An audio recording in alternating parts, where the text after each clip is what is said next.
provides for the classification and management of protected areas in the Philippines. Governs the management, protection, and utilization of forest lands and resources. Protects and conserve wildlife species and their habitats. Announcement for the new SAC officer.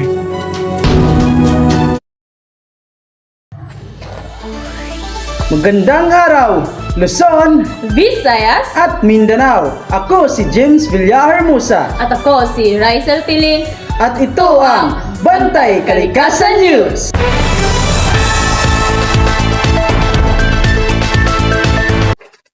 Ngayong araw, tatalakayan natin ang pangunahing batas na naglalayong protektahan ang likas na yaman sa Pilipinas. Simulan natin kay Adriatico, tungkol sa National Integrated Protected Areas System. Maraming salamat, Rysel. Ako si Ryan Adriatico.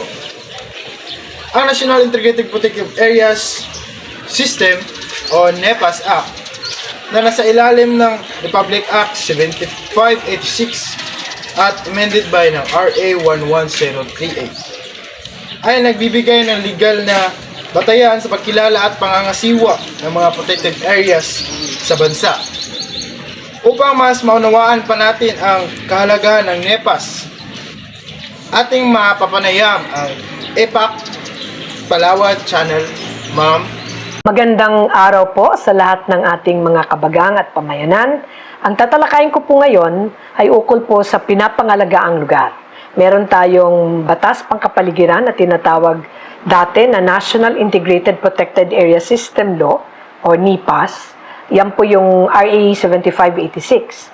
Na-amendahan po yan at ginawa ng expanded. Ibig sabihin pinalawak yung NIPAS. So, e-NIPAS law siya. RA 11038. Ngayon, ang mahalaga mo ng bigyan diin, pag sinabi mong pinapangalagaang lugar o protected area, alam natin maglilista tayo, Taal Volcano, Underground River, Mayon Volcano, Chocolate Hills, di ba? Pero, pinoproteksyonan ba siya dahil maganda? O meron siyang napakayabong na dahilan o mahalagang dahilan para kailangan maitadhana siya bilang pinapangalagaang lugar? Ngayon, sa pag-aaral ng mga dalubhasa, pati ng pamalaan, pati rin ng mga katutubo, ang protected areas ay meron siyang 7, no? 7, at least minimum of 7 na important uses or importance. No? Why is it significant? Unang-una, yung pag sinabi mong pinapangalaga ang lugar, pwede siyang Taal Volcano, puntahan natin, hindi lang yung bulkan. Merong mga hayop at halaman dyan, meron kang tubig, meron kang punong kahoy. Kung underground river naman, nandyan yung kuweba, di ba? Nandyan yung kagubatan, nandyan yung pangolin, ahas, peacock, Palawan pheasant peacock, at iba't ibang ibon, pati katala, at iba pang mga halaman at hayop. So, pero, within the underground river, dahil ancestral territory siya, nandyan din ang mga katutubo. So, makikita natin na pag sinabi mong pinapangalaga ang lugar, napakahalaga niya, unahin ko muna, sa tinatawag na human well-being. Okay? Para yung tao mabuhay ng maayos, makalanghap ng maayos na hangin mula sa punong kahoy, makapamuhay ng maayos yung mga katutubo, di ba? Kumukuha sila ng gamot dyan sa ating kagubatan. Nangangaso nga sila, pero kahit nangangaso sila, napatunayan nila na ang kagubatan dyan ay mayabong pa rin, nangingisda rin sila. Tapos, ang pangalawa dyan, kung tuloy-tuloy na ang taong bayan ay makikinabang sa ating mga protected areas, ang sinasabi ng pag-aaral ay makakatulong siya sa pagbabawas ng kahirapan, poverty alleviation. Example, kung makadiscover ka ng isang anti-cancer na medicine mula sa kagubatan ng Palawan, di ba? At magbe-benefit dyan, yung nakadiskubre na sana'y Pilipino, di ba? At may bebenta mo, o kukunin niya ng Department of Health, then, at kikita yung mga tao ukol dyan, then you can address poverty. Isa pang mas direktang maintindihan, yung mga katutubo, na nagraratan, na nag-aalmasiga, na nagbubuho, na kumukuha ng hani. Kapag ang protected area o kagubatan ay tuloy-tuloy ang pagiging mayabong, mayabong ang ratan. Ang ratan ay ginagamit sa mga silya, lamesa, di ba? Iba pang bahagi ng bahay. Ang almasiga resin, ang kanyang resin dagta, ay ginagamit to sa pintura, lacquer, at in-export ito. At ang honey, medicinal value ng honey. This is just few things na mahalaga para pagkakitaan. So, kung ito'y tuloy-tuloy, then it can help address poverty. Pangatlo, yung seguridad ay nagbubuga ng oxygen na nilalanghap natin at nag-a-absorb, tumatanggap ito ng carbon dioxide. At dahil tumatanggap siya ng carbon dioxide na isang mapanganib na gas na malaki ang papel sa pagbabago ng klima, napakahalaga na yung pagtaglay ng carbon dioxide ay mapanatili at hindi mailabas sa ating kalawakan at malanghap natin o mapagpatuloy ang pag-init ng mundo at lulubha ang pagbabago ng klima. Kaya napakahalaga ng carbon sequestration. Hindi lang po upland forest or green carbon ang malaga. Ngayon, meron ng tinatawag na blue carbon. The coral reefs, the seagrass beds, the phytoplanktons in the water. Yan sila. In the sea, in the marine waters, blue carbon yan. In fact, ang studies ngayon ng Intergovernmental Panel for Climate Change, sinasabi nila that these swamp areas, the mangrove areas, the coral reefs, they're all blue carbon. At mas madami silang natataglay na carbon dioxide kaysa upland forest. Makikita natin ang carbon sequestration. Kailangan siyang i-sequester, kailangan siyang taglayin, no? Siguro mali yung Tagalog. Kailangan siyang hindi maibuga at mailabas. Kailangan patuloy siyang natatago ng mga punong kahoy at ng mga iba't ibang buwelan kahit sa karagatan. Para hindi siya lumabas bilang isang mapanganib na greenhouse gas at lulubha ang init ng mundo. Okay? At nababago ang klima. Ngayon, yung disaster risk reduction. Kitang-kita mo yan sa mangroves. Ang storm surge, panangga yung bakawan, ganoon din panangga yung kagubatan. Bagamat sasabihin ng ibang mamamayan, Ma'am, grabe yung kagubatan sa Puerto Princesa, nasira ni Odette. Tama ka. Nagsalita ang likas yaman. Nagsalita ang ating inang kalikasan.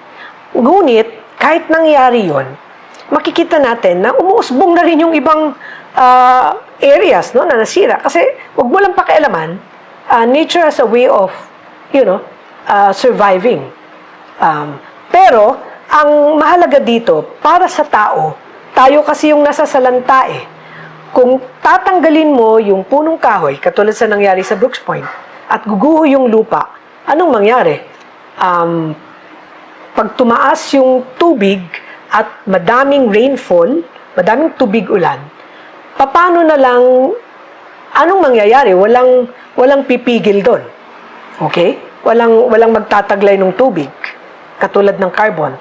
Dahil tinanggal mo na yung kagubatan mo, di ba? Na sana dapat magsasangga nung patuloy na baha. Pero nangyari yon. Kaya napakahalaga ng ating buhay ilang, kagubatan, kabakawanan, para tayo ay makasangga tayo sa sa mga dilubyo, sa mga baha, di ba? Maraming kwento talking of mangroves, ang dami kong kwentong napulot nung tsunami sa Sri Lanka, India at Thailand. The lawyers at yung mga environmentalists doon, pati mga pamayanan na nakausap ko sa isang conference, nagsasabi sila na yung mga lugar na taglay pa ang mangroves, hindi daw na tsunami. Nasagka sila ng bakawan. Pero yung mga areas daw na na-convert into fish ponds or tourism areas, talagang bahang-bah. Kaya mahalaga na panatilihin natin ang ating kabakawanan. Kasi may comprehensive land use plan at barangay development plan na dapat din isaalang-alang ang protected area management plan. Okay? Ngayon, maraming prohibited acts ang Inay Pass. Pero hindi na siya mahalaga para doon sa mga pamamayanan na makikinig. Maganda lang na maalala natin na lahat ng mga illegal activities sa iba't ibang environmental law, ay pamumuto ng kahoy, pagmimina, pagpupuslit ng mga buhay ilang, lahat yan, bawal yan sa protected area. Including yung illegal occupation. Yung tumira ka lang bigla dyan na walang permit sa PAMBI, krimen din yon, pinagbabawal yon. So, mahalaga itong masabi kasi ang Inay Pass Law ay napakadaming bawal. Parang lahat ng bawal sa Wildlife Act, Forestry Code, Fisheries Code, Clean Air Act, Solid Waste Management Act, at iba pang environmental law, pati EIA law, ay nasa loob ng prohibited acts and penalties ng Inay Pass. So, nandun din siya. Kaya alalahanin natin para mapanatili natin ang napakahalagang pinapangalagaan lugar. Pagtulungan natin ang pagpapayabong at pagpapayaman nito. Salamat po sa pakikinig. Maraming salamat sa EPAC Palawan Channel. At ngayon nalaman natin ang kalagahan ng NEPAS at layunin nito ang mapanatili ang biodiversity sa mga piling lugar na tulad ng bundok, kagubatan at karagatan. At maprotektahan ito laban sa mga mapang-abuso. Ako si Ryan Adriatico para sa Bantay Kalikasan News. Maraming salamat, Adriatico, at magbabalik ang Bantay Kalikasan News.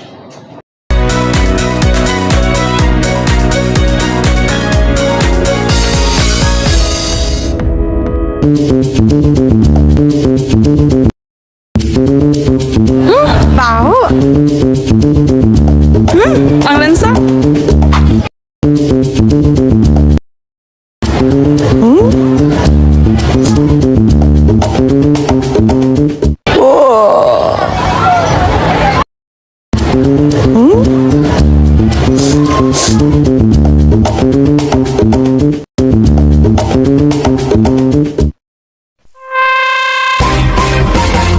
Bastawas, ang 2-in-1 Dio ng bayan, bilang kilikili, pangparin. No preservative, hypoallergenic, and antibacterial, tag 25 pesos lang. Bili na!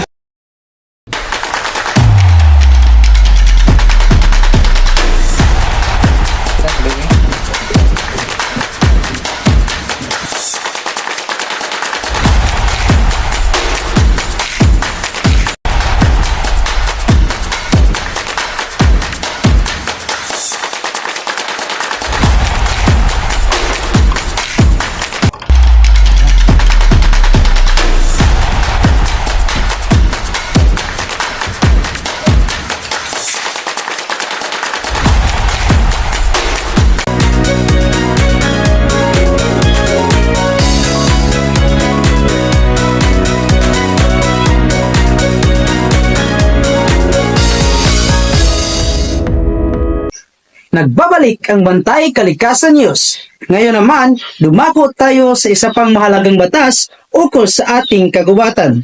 Narito si Wendelin Bacor para sa detalye. Welcome to JF Real Property Group. Today, we explore Presidential Decree 705 or the Revised Forestry Code of the Philippines, approved on May 19, 1975 by President Ferdinand E. Marcos. This decree focuses on sustainable land management and forest conservation vital for real estate development. PD 705 defined land classification critical to real estate. This includes alienable and disposal lands, forest reservation, and mineral lands. Proper classifications ensure responsible development. Forest reservation play a significant role preserving ecological balance while supporting sustainable property development. PD 705 mandates clear boundaries to avoid encouragement. Alienable and disposal lands are crucial for housing and commercial purposes. PD 705 ensures these lands are properly classified and responsibly managed. PD 705 emphasizes sustainable practices, reforestation, and soil erosion control, which are essential for responsible property development. Non-compliance with PD 705 can lead to hefty penalties including fines, imprisonment, or property confiscation. Developers must prioritize legal and sustainable practices. PD 705 guides sustainable land use and responsible use real estate practices. Promotes sustainable land use, encourages responsible development while preserving natural resources. Support responsible development, ensures that real estate projects align with ecological and legal standards. Protects forest ecosystems. Safeguard forests to maintain biodiversity and prevent land degradations. Adhering to each developers contribute to ecological preservation and community welfare. Sa ilalim ng batas na ito, pinagtitibay ng balanse ng paggamit at pangangalaga ng ating forest resources. Isang mahalagang hakbang laban sa deforestation at climate change. Mula rito sa Agusan del Sur, School of Arts and Trade, Wendelin May Bacor, nag-uulat. Maraming salamat, Wendelin Bacor, at magpapatuloy ang balita pagkatapos ng sumusunod na patalastas.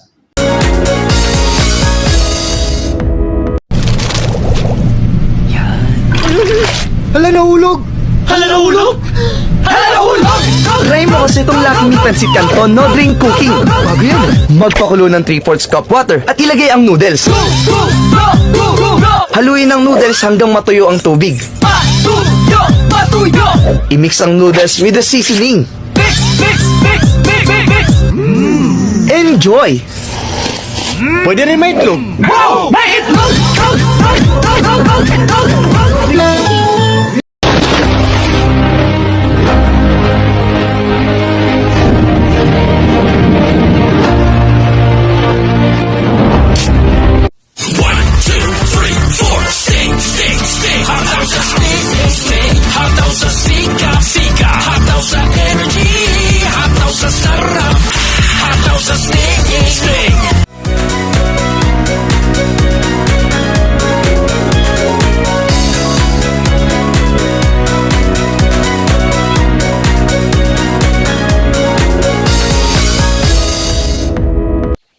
At para sa huling ulat, atin namang pakinggan si Jerome Sanchez na magbibigay ng impormasyon tungkol sa wildlife conservation. Jerome? Thank you, James. In a world teeming with biodiversity, the Philippines stand as a haven for rich tapestry of wildlife. Resources Conservation and Protection Act comes into play, enacted by the 11th Congress of the Philippines on July 30, 2001. This legislation aims to conserve and protect wildlife and their habitats across the country. Its key objectives include conserving and protecting wildlife species and their habitats, regulating the collection and trade of wildlife, and the law scopes is extensive, covering all wildlife species, whether terrestrial or aquatic. It assigned the Department of Environmental and Natural Resources, or DENR, and the Department of Agriculture as lead agencies responsible for formulating and implementing policies for wildlife conservation. Critical habitats and protected areas are established under this law, along with strict regulation on the collection, hunting, and trade of wildlife species. Permit and license are required for these activities to ensure the sustainability. Furthermore, the Act promotes scientific research, conservation, breeding, and reintroduction programs for endangered species. Public awareness and education are also key components, with information campaigns and the integration of wildlife conservation topics into the educational curriculum of acts such as illegal collection, hunting, and trade are met with fines and imprisonment. In the coastal communities of Municipality of Manay, Davao Oriental, the implementation of RA 9147 has been evaluated. Despite the community's knowledge of endangered marine species, there are significant gaps in their understanding of the law. Prohibited acts. This has been compounded by insufficient information, education, and communication campaigns, and inadequate budget of implementation. The Municipal Environmental and Natural Resources Office of MENRO of Manay has been active in advocating for the law through various activities like coastal cleanups and information campaigns. However, challenges remains in ensuring effective enforcement and community engagement. As what analysis of the implementation reveals the following for the strengths, strong legal framework and designated agencies establish critical habitats and protected areas, its weaknesses, insufficient budget and resources, and limited communities awareness and participation, its opportunities include potential for increased public-private partnership, enhancement of ecotourism, and sustainable practices. Its threats, ongoing illegal wildlife trade and pushing environmental degradation, and climate change impacts to strengthen the implementation of RA 9147. The following recommendations are made. Intensity information, education, and communication campaigns to better inform the community, ensure insufficient budget allocation for wildlife conservation activities, strengthening community-based monitoring and enforcement. Through programs like Bantay Dagat, enhance partnership with non-governmental organizations and the private sector to support conservation efforts, and lastly, by taking the steps, we can better protect the rich biodiversity of the Philippines for future generation. Isang mahalagang paalala na ang kalikasan ay hindi lang dapat natin i-enjoy, kundi responsibilidad din nating alagaan. Ako si Jerome F. Sanchez para sa Bantay Kalikasan News. Maraming salamat, Jerome, para sa mga detalye. At iyan ang kabuuan ng ating espesyal na ulat sa Natural Resources Management. At ngayon, James, pakinggan naman natin ang ulat ni Clemente. Clemente. Maraming salamat, Riza. Ngayon ay narito tayo sa Agusan del Sur School of Arts and Crafts upang makapanayam natin si Miss Batubalan na tumatakbo bilang SAC President sa paaralan. Magandang araw po, Batubalan. Magandang araw, Miss Clemente. May ilan lang po lamang ako katanungan. Una, ano po ang maaaring asahan o maging ekspekto ng mga mag-aaral sa inyo sakaling kayo ay manalo bilang SAC President? Kung ako ay papalaring manalo bilang Student Administrative Council President, aasahan nyo na ako ay magbibigay ng aksyon at maninindigan sa lahat ng estudyante dito sa Agusan del Sur School of Arts and Crafts. Yun lang. Pangalawang tanong, maaari po ba naming malaman kung ano-ano ang inyong mga plataforma na ipinapatupad? Sa aming mga plataforma, Miss Clemente, mayroon kaming mga income-generating projects o mga proyekto na tutulong para lumaki ang mga budgets or ang pera na mayroon sa SAC, katulad ng mga piso printing services na magsusuporta din naman sa mga academic na mga activity ng mga estudyante dito. And mayroon din kaming piso Wi-Fi vending machine at kasalukuyang ipinopropose namin ang aming school canteen. At ito po ang huling katanungan. Ano po ang inyong mensahe para sa mag-aaral dito? Para sa kapwa ko mag-aaral dito sa ASAT, ating i-advance ang student support and services para magkaroon tayo ng growth and action sa ating paaralan. Yun lamang ang At yun lamang po, ako po si Miss Crisa Loren E. Clemente, pagbabalik sa studio. Salamat. Sama-sama nating pangalagaan ang kalikasan para sa atin at sumusunod na henerasyon. Ako si James Villahermosa At ako si Rysel Tilin. at ito ang Bantay Kalikasan News.